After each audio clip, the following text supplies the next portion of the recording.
Yes, among the personality traits that we have as individual, most people come for counseling and they find it difficult to live with their neighbors in their house and even with their spouse and their co-workers and other tenants in the environment they find themselves.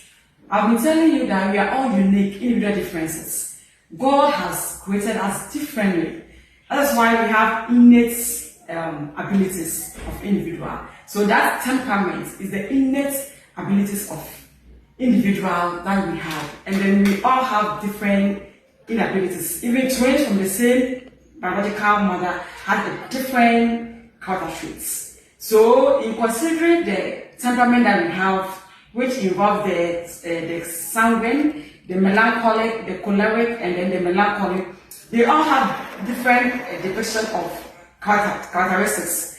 And then when a mother is pregnant, whatever she goes through automatically affects the baby. And then when she also delivers successfully, the upbringing, the nurturing, even the way the mother feeds the baby have impact on the baby as a whole.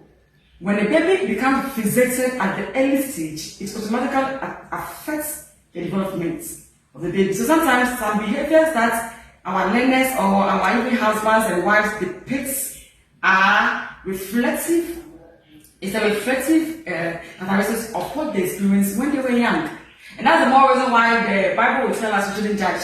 And then one of the principles about the counseling work is that we also base on non-judgmental principle. Of course, we don't have to judge everybody because we all have our ways and how we brought up.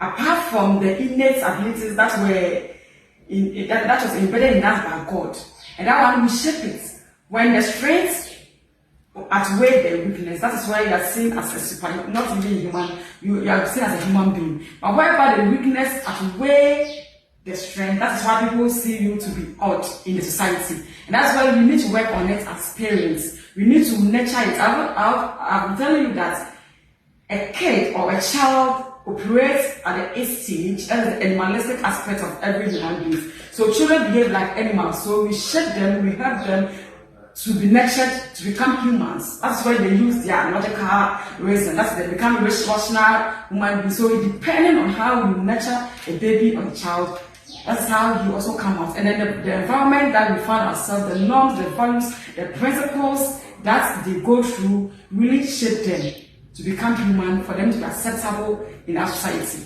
So you need not to be worried so much about some behaviors that people are depicting. You have to work on yourself as individuals.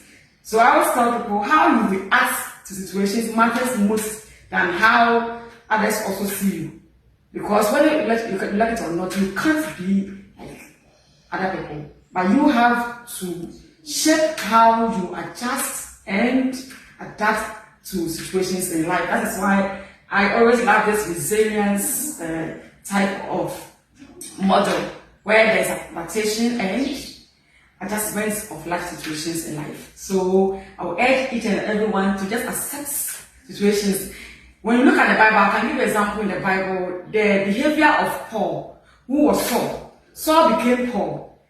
Paul was a choleric. You know, when he was Saul, the weakness outweighed the strength. That is why you all saw him to be somebody who was very hostile and has an odd behavior in the country. But when he changed for the better, that's why the name became Paul. And then in that kind, we said that Paul, one man, and my business is for. So always we need to work on our weakness so that the strengths will rather outweigh the weakness for us to fit and adjust to situations in life. And life will be meaningful when we really understand each other. This is your usual counselor and Tawiah-Quansah. Still stay tuned to my channel and remain blessed. I love you all, but God loves you best.